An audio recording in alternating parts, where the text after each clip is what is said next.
My dear student, हमारी ये सारी की सारी कैलकुलेशन जो है ना, ये बेस करती है बोहर एटॉमिक मॉडल पे। अच्छा, हम जानना क्या चाह रहे हैं? हम जानना चाह रहे हैं रेडियस ऑफ nth ऑर्बिट। यानी मेरे पास ये एक एटम है, एटम में ये जो सर्कुलर पाथ है, ये जो सर्कुलर पाथ है, इन्हें हम ऑर्बिट कहते हैं। जैसे हमने बोहर एटॉमिक मॉडल में पढ़ा, this one is first orbit, for this n is equal to 1, second orbit n is equal to 2, third orbit for this the value of n mean principal quantum number 3, और इसके लिए n की value 4। तो these are various orbits जहां पे electron revolve करते हैं।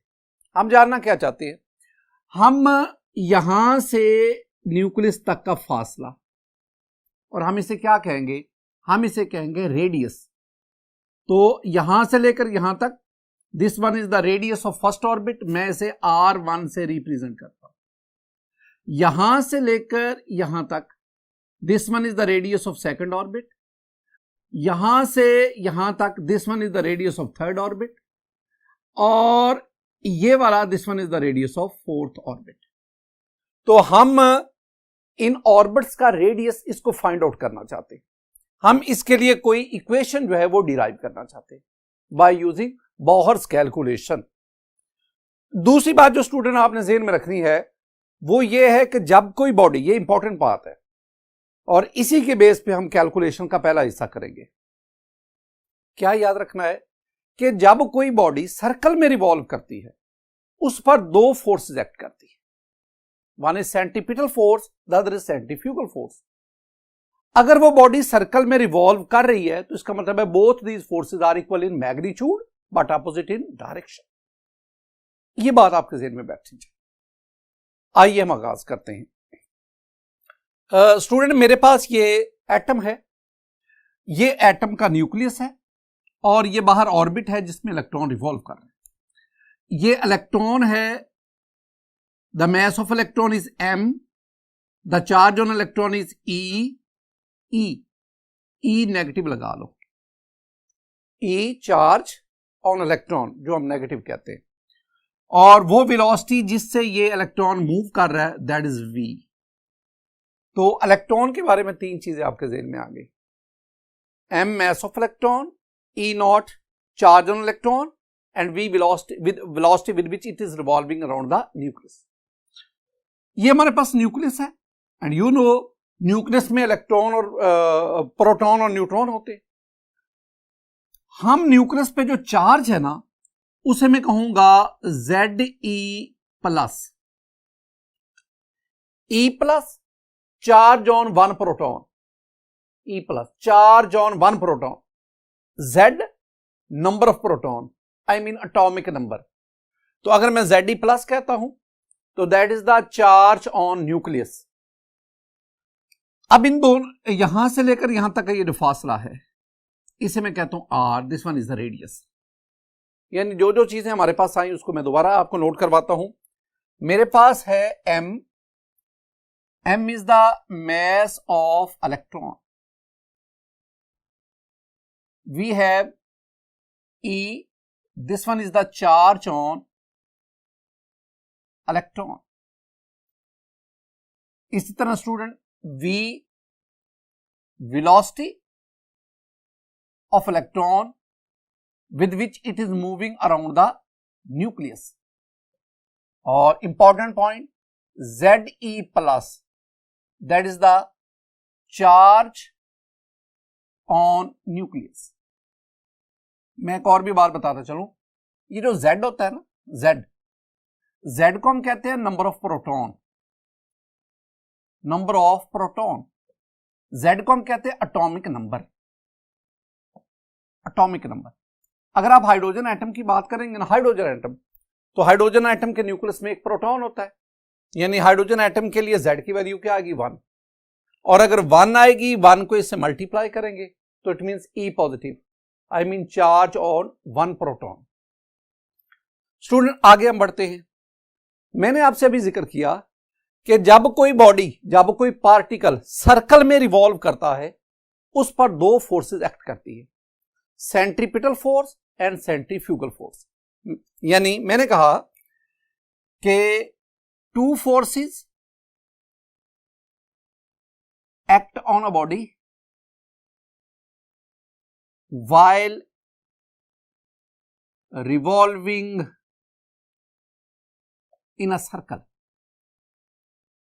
और उन दोनों जो फोर्सेस हैं उनको हम कहते हैं, एक को हम कहेंगे सेंट्रीपिटल फोर्स और दूसरे को हम कहते हैं सेंट्रीफ्यूगल फोर्स। जरा मीनिंग की तरफ आए। ये जो सेंट्री है ना, ये सेंट्री वर्ड जो है ना, it is derived from centrum. Centrum I mean centre, मरकज, मरकज सेंटर। पीटल, हम ना पेटल पढ़ते हैं बायो में, फ्लावर के वो जो पत्तियां हैं जिसकी वजह से इंसेक्ट फ्लावर की तरफ अट्रैक्ट होते हैं, उन पत्तियों को हम पेटल्स कहते हैं। असल क्यों पेटल्स कहते हैं? क्योंकि वो पत्तियां अपने कलर की वजह से इंसेक्ट को अट्रैक्ट करती है, हशरात को अपनी तरफ अट्रैक्ट करती है। तो पेटल का मतलब होता है अट्रैक्शन। अट्रैक्शन वो फोर्स जो किसी बॉडी को सेंटर की तरफ अट्रैक्ट करती है, that is called the centripetal force. यानी इलेक्ट्रॉन पर वो फोर्स जो इसको सेंटर की तरफ अट्रैक्ट करेगी, सेंटर की तरफ, that is called the centripetal force. Centripetal force. दूसरी बात, centrifugal force. Again centri centrum और सेंट्रम मीन मरकज, फ्यूगल ये फ्यूगोस से आया और फ्यूगोस मीन दूर भागना, दूर भागना, रन अवे, मूव अवे। वो फोर्स जो किसी बॉडी को सेंटर से अवे ले जाती है, दूर ले जाती है। इसका मतलब है वो फोर्स जो इसको सेंटर से दूर ले जाएगी उसे हम कहेंगे centrifugal force. Centrifugal force. My dear student, बिल्कुल इसी तरह आप एक रस्सी ले लें, उसके एंड पे आप एक पत्थर बांध दें, उसको घुमाएं तो वो जो स्टोन है, पत्थर है, वो सर्कल में रिवॉल्व करेगा। उस स्टोन पर दो फोर्सेस एक्ट करेंगी, centrifugal force, centripetal force. Centrifugal force जो उसको सेंटर से अवे ले जाएगी, सेंट्रीपिटल फोर्स जो स्टोन को सेंटर की तरफ लाएगी। जब तक ये दो फोर्सेस आपस में बराबर होती हैं, equal in magnitude, opposite in direction, तब तक वो बॉडी सर्कल में रिवॉल्व करती रहती है। अब अगला पॉइंट बहुत इंपॉर्टेंट माय डियर स्टूडेंट, इस इलेक्ट्रॉन पर जो सेंट्रीफ्यूगल फोर्स एक्ट कर रही है, जो सेंट्रीफ्यूगल फोर्स एक्ट कर रही है, that is mv²/r। The centrifugal force acting on the electron while revolving in the around the nucleus, that is mv²/r। Important point, centripetal force कौन सी है जो इलेक्ट्रॉन और न्यूक्लियस के दरमियान एक्ट कर रही है? जब स्टोन, रस्सी के साथ बंधा हुआ स्टोन आप सर्कल में रिवॉल्व करते हैं तो उस स्टोन पर जो सेंट्रीपिटल फोर्स लगती है ना, that is the tension in the string. जब जमीन सूरज के गिर्द रिवॉल्व करती है तो जमीन और सूरज के दरमियान भी एक सेंट्रीपिटल फोर्स होती है, that is called the gravitational force. इस तरह जब इलेक्ट्रॉन न्यूक्लियस के गिर्द रिवॉल्व करता है तो इलेक्ट्रॉन और न्यूक्लियस के दरमियान भी एक सेंट्रीपिटल फोर्स एक्ट करती है और उस सेंट्रीपिटल फोर्स को हम कूलम लॉ के जरिए कैलकुलेट कर सकते हैं।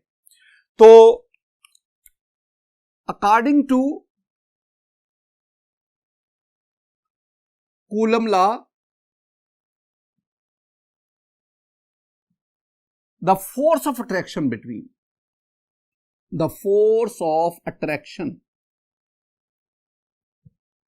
between electron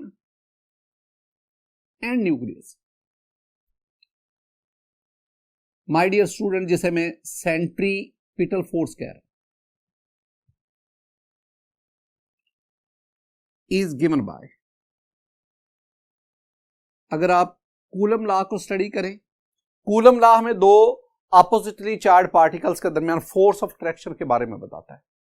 और वो कूलम लॉ क्या कहता है कि जो force of attraction between two oppositely charge, it is directly proportional to the product of magnitude of charges and inversely proportional to the square of the distance between two charges. इसका मतलब है कि हमारे पास बना कि वो जो फोर्स एक्ट करती है, जिसे मैं सेंटीपिटल फोर्स कहता हूं, जिसे मैं कूलम फोर्स कहता हूं, that is directly proportional to product of charge on both bodies, Ze plus charge on nucleus, E negative charge on electron, इन दोनों के चार्जेस के मैग्नीट्यूड के प्रोडक्ट के डायरेक्टली प्रोपोर्शनल, और इनके दरमियान जो डिस्टेंस है ये वाला आर के स्क्वायर के इनवर्सली प्रोपोर्शनल है। दोनों को यकजा करो तो आपके पास आएगा F proportional to ZE square over R square, Z square E plus E minus. My dear student, E minus कह लो या E प्लस कह लो, charge on electron charge on proton बराबर होता है, और वो होता है 1.6022 क्रॉस 10⁻⁻19 कूलम। तो दोनों पे चार्ज का मैग्नीट्यूड सेम है, वैल्यू ऑफ चार्ज सेम है, सिर्फ एक को हम कह देते हैं कि ये नेगेटिव चार्ज है इलेक्ट्रॉन पर, और प्रोटॉन पे चार्ज को हम कहते हैं पॉजिटिव चार्ज। मैग्नीट्यूड सेम है, तो मैंने दोनों को यकजा करके ई स्क्वायर कर दिया। प्रोपोर्शनैलिटी साइन खत्म करें, जब आप प्रोपोर्शनैलिटी साइन खत्म करेंगे तो यहां पे एक वैल्यू आएगी जिसे आप पढ़ के आए हैं, तो ये मेरे पास ओवरऑल बन जाएगा F that is equal to 1/4 pi epsilon naught Z square over R square.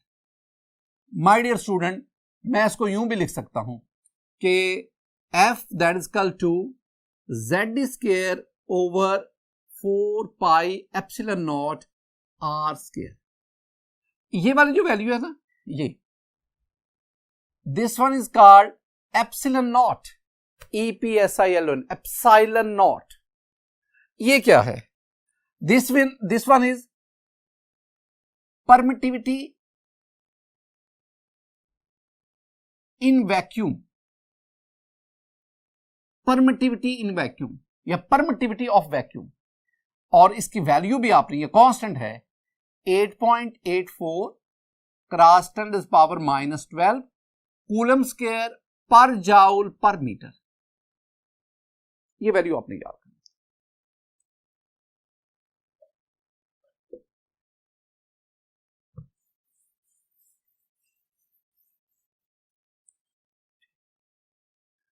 Ji student, मैं दोबारा अपनी उस बात का जहां से मैंने आगाज किया, इस इलेक्ट्रॉन पर दो फोर्सेस एक्ट कर रही, centrifugal force mv square over r, centripetal force जो अभी हमने निकाली है Z square over 4 pi epsilon naught R square.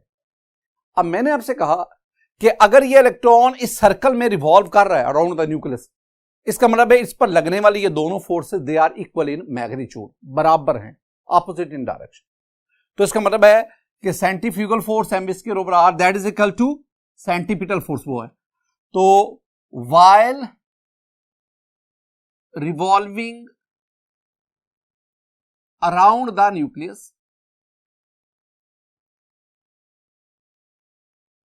in circular path, both these forces are equal। तो हम क्या कहेंगे? हम कहेंगे कि mv square over r centrifugal that is equal to Z square over 4 pi epsilon naught R square. ये दोनों forces आपस में बराबर होंगे। अब हम जानना क्या चाहते हैं? हम रेडियस जानना चाहते हैं, R की वैल्यू फाइंड आउट, कैलकुलेट करना चाहते हैं। तो माय डियर स्टूडेंट, ये R है, ये स्क्वायर है, तो R से ये स्क्वायर कैंसिल हो गया, इधर सिर्फ R बचा। तो मैं क्या करना चाहता हूं? मैं R इसको इधर लाना चाहता हूं, तो ये mv स्क्वायर इधर आ जाएगा। तो मेरे पास ये बन जाएगा, ये आ जाएगा R that is equal to Z square over 4 pi epsilon naught mv square. ये जो मेरे पास इक्वेशन आई है ना, ये जो रिलेशन आया है, इस रिलेशन में एक इंपॉर्टेंट इंफॉर्मेशन छुपी हुई है। Important information. आप यूं करें, आप ना इन बातों को जरा साइड पे करें। ये z square 4 pi epsilon not m, अगर इनको मैं कुछ देर के लिए कांस्टेंट कंसीडर करता हूं, रेडियस और वेलोसिटी, इसका मैं रिलेशन लेना चाहता हूं, तो मेरे पास रिलेशन क्या आएगा? रिलेशन आएगा r inversely proportional to v square. ये रिलेशन। माय डियर स्टूडेंट, आपके पास एक्सरसाइज में ना एक शॉर्ट आंसर क्वेश्चन है, वो शॉर्ट आंसर क्वेश्चन यही पूछा जा रहा है। ये रिलेशन हमें क्या बता रहा है? ये हमें बता रहा है कि अगर रेडियस कम होगा तो इलेक्ट्रॉन की वेलोसिटी ज्यादा होगी। आई मीन, जब इलेक्ट्रॉन न्यूक्लियस के करीब रिवॉल्व करते हैं तो वो फास्टली रिवॉल्व करते हैं, और जैसे जैसे इलेक्ट्रॉन न्यूक्लियस से दूर हायर ऑर्बिट में जाते हैं तो उनकी वेलोसिटी क्या होती जाती है? कम होती है। दोबारा मैं कह रहा हूं कि जब इलेक्ट्रॉन, ये रिलेशन हमें क्या बता रहा है? ये बता रहा है कि अगर रेडियस कम होगा तो वेलोसिटी ऑफ इलेक्ट्रॉन ज्यादा होगी। रेडियस कम का मतलब क्या है? कि आप न्यूक्लियस के करीब हैं। जब इलेक्ट्रॉन न्यूक्लियस के क्लोजर, नियरर, करीब मूव करता है तो वो फास्ट स्पीड से मूव करता है, और जैसे जैसे इलेक्ट्रॉन न्यूक्लियस से दूर हायर ऑर्बिट में जाते जाएंगे तो इलेक्ट्रॉन की वेलोसिटी कम होती है। ये बात याद रखनी है। शॉर्ट क्वेश्चन पूछा जाए तो आप इस रिलेशन को बेस बनाकर आप उसका आंसर करेंगे। नेक्स्ट हम बढ़ते हैं। हम ना ये वेलोसिटी का फैक्टर, इसको सब्स्टिट्यूट करना चाहते हैं। आपने ना बोहर एटॉमिक मॉडल, उसकी 4 पोस्टुलेट्स पढ़ी। जो चौथी पोस्टुलेट थी, according to fourth postulate Bohr, according to fourth postulate of Bohr's model, atomic model. Fourth postulate क्या थी? The angular momentum mvr, that is equal to nh over 2 pi. This one is the fourth postulate of Bohr atomic model. मैं क्या करना चाहता हूं? मैं ना velocity वाला फैक्टर इसको सब्स्टिट्यूट करना चाहता हूं। वेलोसिटी तो एक साइड पे वेलोसिटी, बाकी को, तो v को इधर रखो, nh 2 पाई, ये mr इधर डिनोमिनेटर में चला गया। मैं वेलोसिटी को एक साइड पे रखना चाहता हूं तो mr उधर नीचे चला गया, लेकिन मुझे तो v स्क्वायर चाहिए ना। तो ठीक है, आप इनका स्क्वायर ले लें, taking square on both sides, तो आपके पास आ जाएगा my dear student v square that is equal to n square h square और 2 का स्क्वायर 4 हो गया, pi square m square r square. अब आपने क्या करना है? ये आपके पास जो इक्वेशन है, जो कोई भी इसको नाम दे लो, this one is equation number 1, तो आप इसको इक्वेशन नंबर 2 कह दें।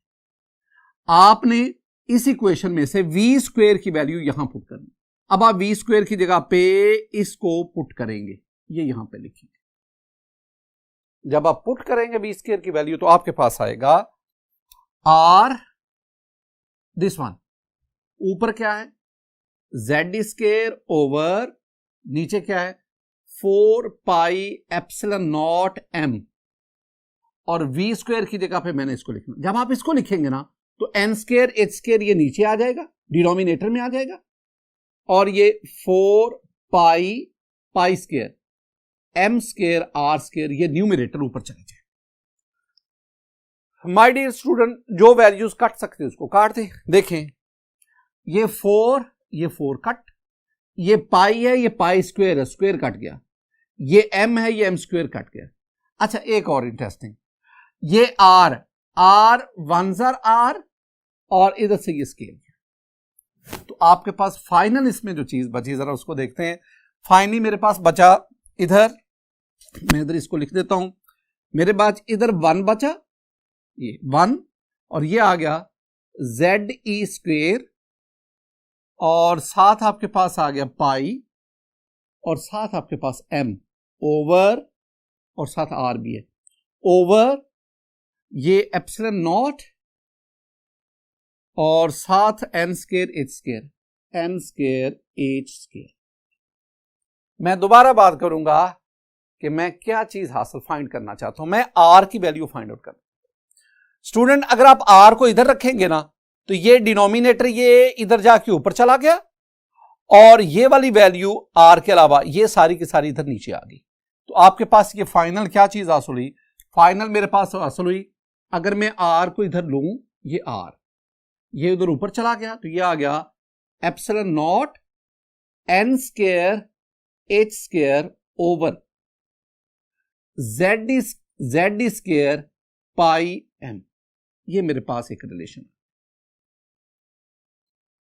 ये रिलेशन भी हमें कई इंपॉर्टेंट पॉइंट बता रहा है। क्या बता रहा है जरा इसको देखते हैं। मेरा आपसे एक क्वेश्चन है, ये भी ना एक्सरसाइज का शॉर्ट आंसर क्वेश्चन है। स्टूडेंट मेरा आपसे क्वेश्चन है कि आपके पास ना एक ये हाइड्रोजन का एटम है, this one is hydrogen atom, और ये मेरे पास हीलियम का एटम है, this one is helium atom. मैं ना फर्स्ट ऑर्बिट का रेडियस जानना चाहता हूं, कंपेयर करना चाहता हूं। ये मेरे पास N1 I mean first orbit of hydrogen atom, first orbit of helium atom. अब ना यहां से लेकर यहां तक ये डिस्टेंस जानना चाहता हूं, R यानी R ऑफ हाइड्रोजन RH, और ये है RHE रेडियस ऑफ हीलियम। मेरा सिर्फ आपसे क्वेश्चन है कि बताएं कि जो फर्स्ट ऑर्बिट ऑफ हाइड्रोजन और हीलियम है, फर्स्ट ऑर्बिट उसको कंपेयर करो तो दोनों केसेस में हाइड्रोजन हीलियम में किसका रेडियस कम है? इसका आंसर देना है ना, तो आपको इस इक्वेशन को फॉलो करना पड़ेगा। अब इस इक्वेशन में देखेंगे ना तो मुझे क्या क्या चाहिए दोनों के लिए। मैं ये इक्वेशन दोनों एटम पे 1 बाय 1 अप्लाई करता हूं। एप्सिलॉन नॉट दोनों के लिए सेम कांस्टेंट है, N square N mean number of orbit, मैं फर्स्ट ऑर्बिट की बात कर रहा हूं तो दोनों एटम के लिए ऑर्बिट सेम है, N1 H दोनों एटम के लिए सेम है। हां Z पे डिफर कर रहा है, E सेम, पाई सेम, M सेम। इसका मतलब है ये सारे के सारे फैक्टर ना ये दोनों एटम्स के लिए सेम है। तो फिर फैसला कौन करेगा? फिर फैसला हमारे पास Z करेगा। ये Z हमारे पास जो है ना ये फैसला करेगा। अच्छा स्टूडेंट, ये Z कैसे डिसाइड करेगा? Z mean number of proton, Z mean atomic number. तो रिलेशन क्या बना? रिलेशन बना R inversely proportional to Z। ये बना R inversely proportional to Z। My dear student, for hydrogen atom इसमें एक प्रोटॉन है तो Z की वैल्यू आ गई 1। फॉर हीलियम एटम इसमें 2 प्रोटॉन है तो Z की वैल्यू आ गई 2। अब ये रिलेशन क्या कह रहा है कि अगर Z ज्यादा होगा तो रेडियस कम होगा। इसमें Z1 इसमें Z2, हीलियम एटम का Z I mean number of proton ज्यादा है, लिहाजा हीलियम एटम का फर्स्ट ऑर्बिट न्यूक्लियस के ज्यादा करीब है as compare to hydrogen atom. आगे हम बढ़ते हैं। मेरे पास रिलेशन है यही वाला रिलेशन है R that is equal to epsilon naught H square N square over ZE square pi M। Student मैं अब इस इक्वेशन को, इस रिलेशन को हाइड्रोजन एटम के लिए स्पेसिफाई करता हूं तो मुझे पता है कि फॉर हाइड्रोजन एटम, अगर मैं हाइड्रोजन एटम की बात करता हूं, for hydrogen atom Z is equal to 1।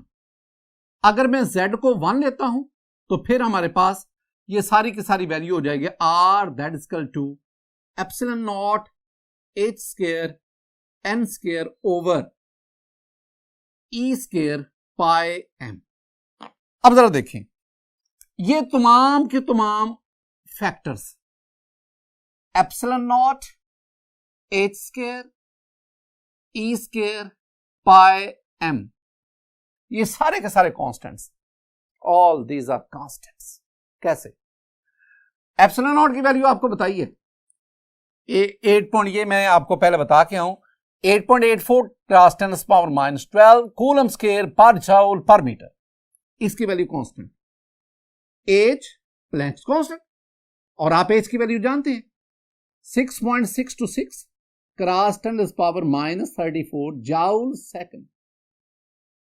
E charge on electron या चार्ज ऑन प्रोटॉन, यानी यूनिट चार्ज, ये भी हमें पता है 1.6022 क्रॉस 10⁻⁻19 कूलम।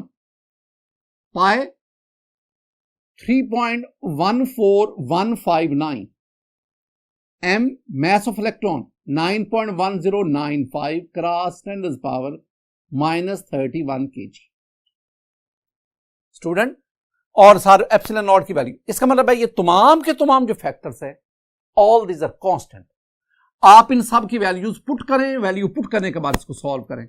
जब आप सॉल्व करेंगे स्टूडेंट तो आपके पास आंसर आएगा 0.529 क्रॉस 10⁻⁻10 मीटर। और यू नो दैट 10⁻⁻10 मीटर, हम जानते हैं 10⁻⁻10 metre that is equal to 1 angstrom. तो फिर मैं इतनी जगह पे क्या लिख दूंगा, एंगस्ट्रम। तो ये आपके पास आएगा 0.529 एंगस्ट्रम। अब ये इस सब का आंसर है। हम इसे ना ए नॉट भी कहते हैं। This is called Bohr constant, Bohr's constant. और ये वैल्यू हमारे पास हर एटम की नहीं आती, ये सिर्फ हाइड्रोजन एटम की, क्योंकि ऊपर हमने Z को क्या कंसीडर किया, 1, और Z is 1 only for hydrogen atom. इसका मतलब क्या हुआ कि मैं ना अब इस सारे फैक्टर की जगह पे ये वैल्यू लिखूंगा तो मेरे पास आ जाएगा वो चीज जो मैं जानना, जिसके लिए मैं तो को दो कर रहा हूं, Rn that is equal to 0.529 angstrom into n square. ये मेरे पास फाइनल रिजल्ट आ गया। यही हम जानना चाहते। इसका मतलब है अगर आप किसी भी ऑर्बिट का रेडियस लेना चाहते हैं ना, Rn radius of any orbit, सिर्फ और सिर्फ आपने उसके n की वैल्यू लेनी है, प्रिंसिपल क्वांटम नंबर की वैल्यू लेनी, आपके पास उसका आंसर। स्टूडेंट, ये जो सारी हमने डेरिवेशन की, मैं इस डेरिवेशन से रिलेटेड कुछ कंक्लूजन आपके साथ शेयर करना चाहता हूं। तो आइए उन कंक्लूजन्स को देखते हैं।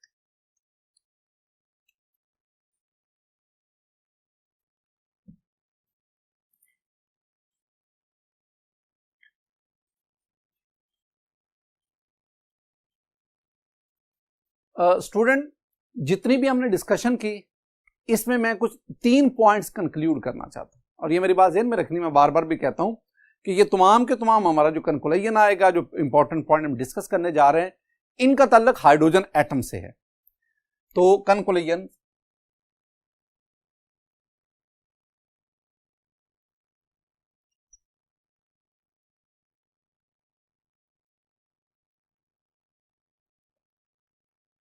पहला कंक्लूजन, मैं ना रेडियस ऑफ ऑर्बिट जानना चाहता हूं, radius of various orbits in hydrogen atom.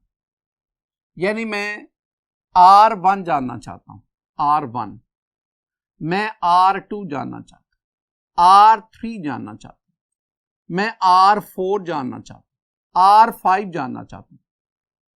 R1 radius of first orbit, R2 radius of second orbit, and so on. तो मैं क्या करूंगा, मैं उसी इक्वेशन का इस्तेमाल करूंगा जो मैंने फाइनली डिराइव की है, यानी Rn that is equal to 0.529 angstrom into n square. मैं इस रिलेशन की मदद से किसी भी ऑर्बिट का रेडियस फाइंड आउट कर सकता हूं, बशर्ते कि मेरे पास हर ऑर्बिट के n की वैल्यू हो। तो वो तो बहुत सिंपल है। For first orbit, first orbit के लिए, यानी for first orbit, first orbit के लिए n की वैल्यू आपके पास क्या है, 1। सेकंड ऑर्बिट के लिए n की वैल्यू क्या है, 2। थर्ड ऑर्बिट के लिए n की वैल्यू क्या है, 3। For fourth orbit n is equal to 4, fifth orbit n is equal to 5। What is n? बार बार मैं कहता हूं n is the principal quantum number. अच्छा, ये हमारे पास आ गया। अब आप सिंपली वैल्यू पुट करें। जब मैं वैल्यू पुट करूंगा तो फर्स्ट ऑर्बिट के लिए यहां पे 1 पुट करूंगा, 1 का स्क्वायर 1, और 1 को इससे मल्टीप्लाई करेंगे तो आपके पास आएगा 0.529 एंगस्ट्रम। दूसरी बात, अगर आप सेकंड ऑर्बिट का रेडियस R2 जानना चाहते हैं तो सेकंड ऑर्बिट के लिए n की वैल्यू क्या है 2, यहां 2 पुट करो, 2 2 आर 4, आप इस वैल्यू को 4 से मल्टीप्लाई करें, कैलकुलेटर लेकर 0.529 मल्टीप्लाई बाय 4, तो आपके पास आएगा 2.11 एंगस्ट्रम। नेक्स्ट स्टूडेंट, हम R3 जानना चाहते हैं। R3 इसके लिए n की वैल्यू क्या आएगी 3, यहां 3 का स्क्वायर लें, 3 का स्क्वायर 9 को इससे मल्टीप्लाई करें तो आपके पास आएगा 4.75 angstrom.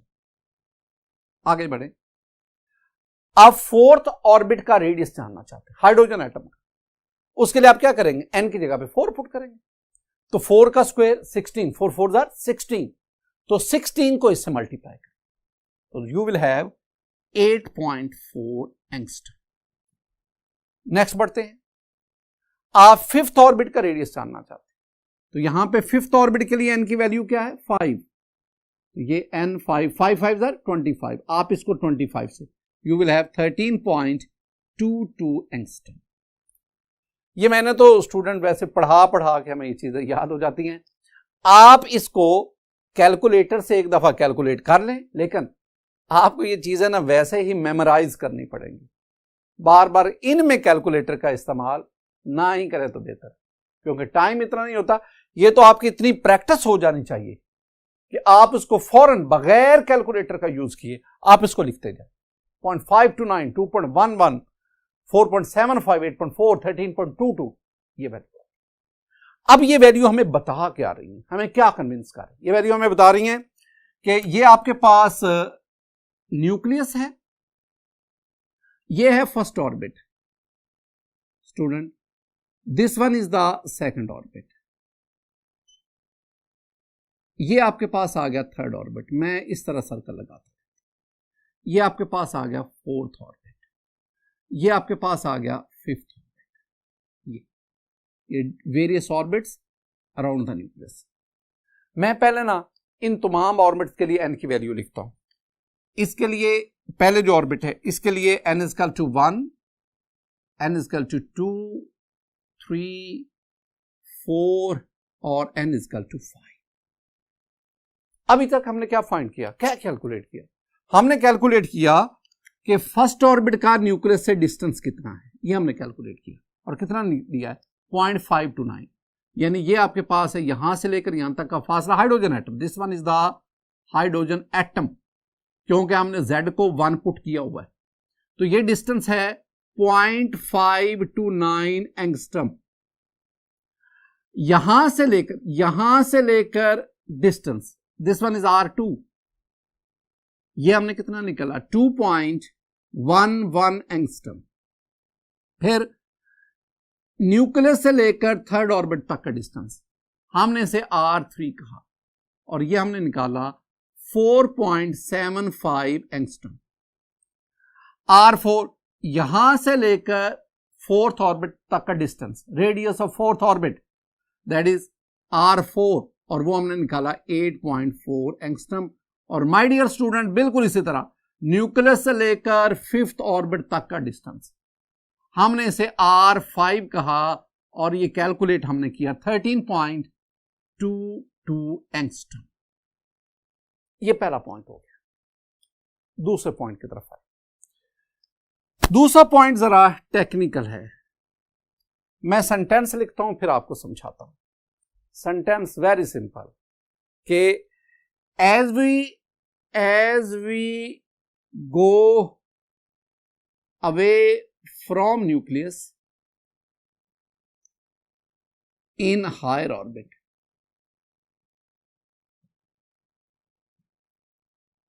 the distance gap between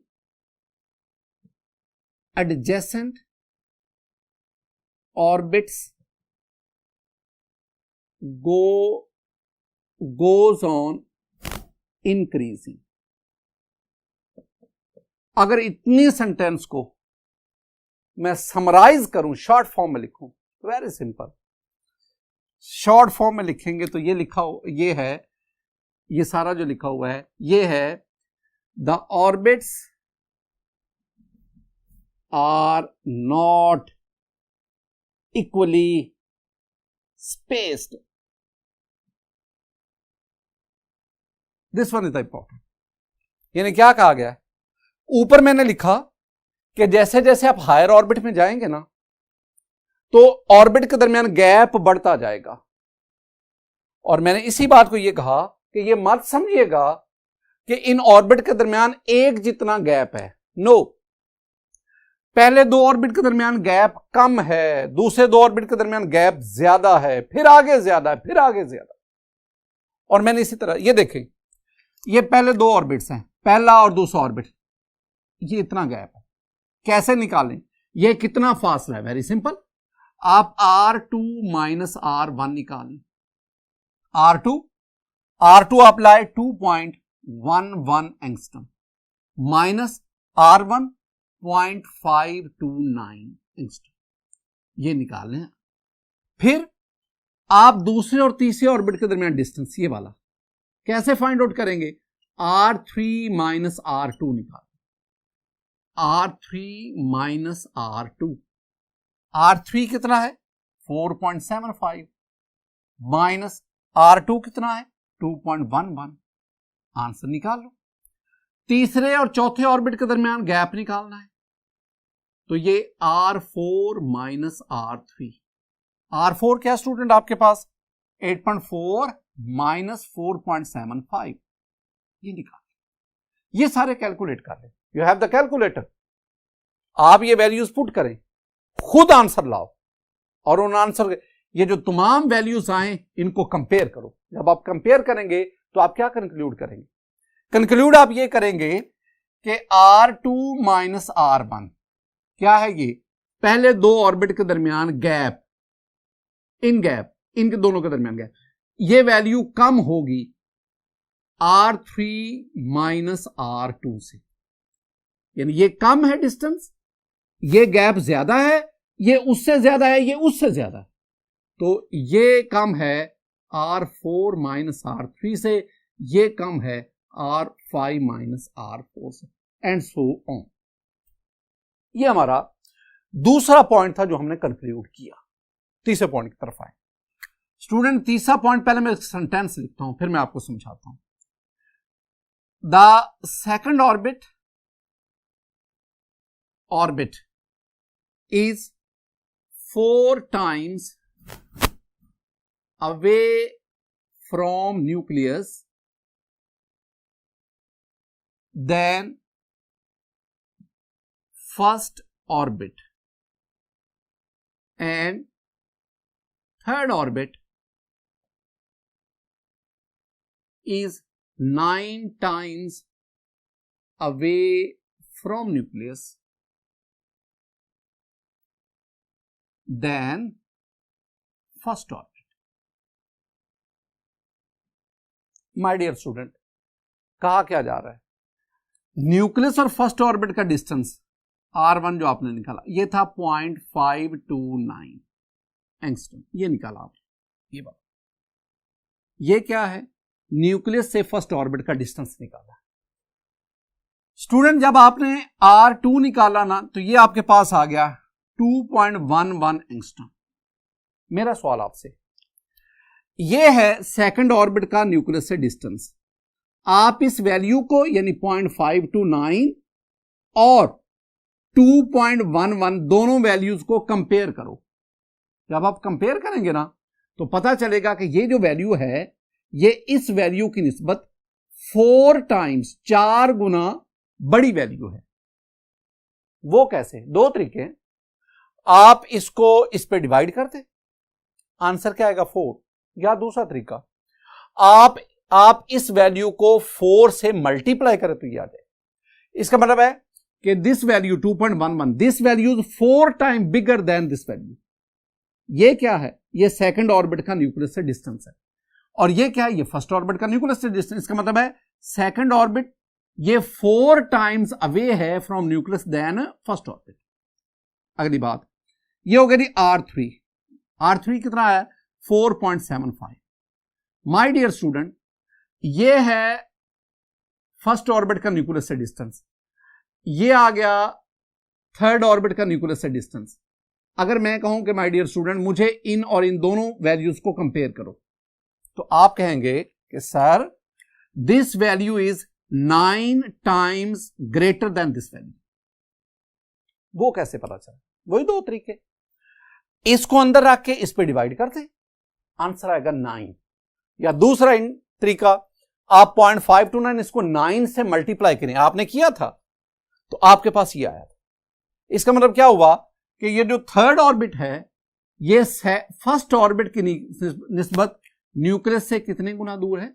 9 गुना।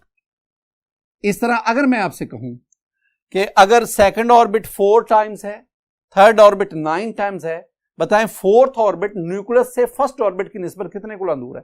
तो आंसर है 16। 4 4 16।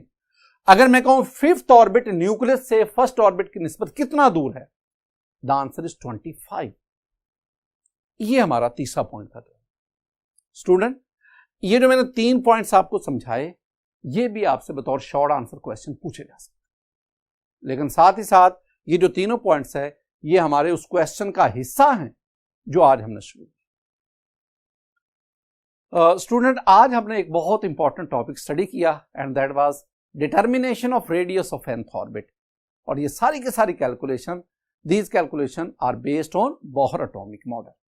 और इसमें हमने जो एटम अंडर स्टडी था दैट वाज हाइड्रोजन एटम। मेरी दुआ है कि अल्लाह ताला आप पर अपना फजल फरमाए, अल्लाह ताला आप पर अपना करम फरमाए, अल्लाह ताला आपके इल्म में इजाफा फरमाए, अल्लाह ताला आपको बड़ों का एहतराम करने और छोटों से शफकत से पेश आने की तौफीक दे। अस्सलामु अलैकुम व रहमतुल्लाह।